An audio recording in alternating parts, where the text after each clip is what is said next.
For our patients who have dialysis access, we think it's important for them to be able to monitor their access to some degree themselves at home.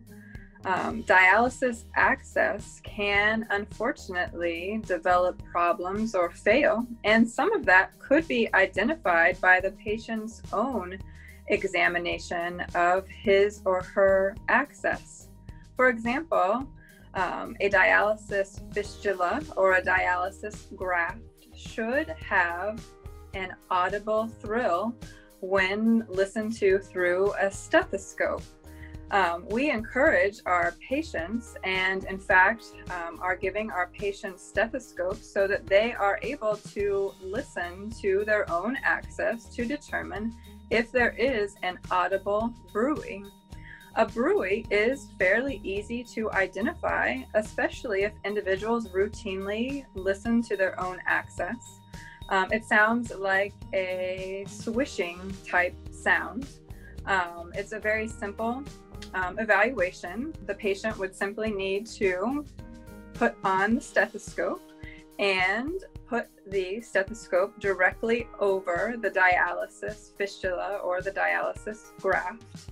And they should be able to hear that strong swishing sound. The individual can use his or her hand to place over the dialysis fistula or the dialysis graft. And if the fistula graft is working correctly, he or she should be able to identify what we call a thrill. And a thrill is a vibration, a strong vibration that occurs over the access.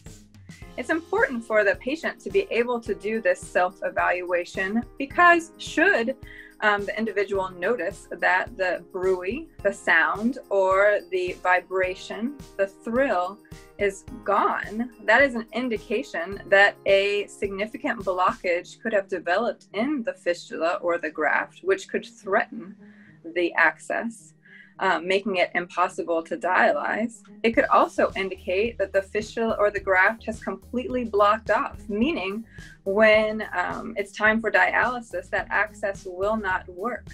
The sooner that type of dysfunction is evaluated, the higher the likelihood it can be corrected, perhaps even prior to the next dialysis session. With rapid identification, the patient can notify us here at Vascular Specialists, and we can evaluate the access ourselves to confirm that there is indeed dysfunction within the access, and get the patient scheduled for whatever treatment is indicated to get that access working again so that dialysis can proceed uninterrupted.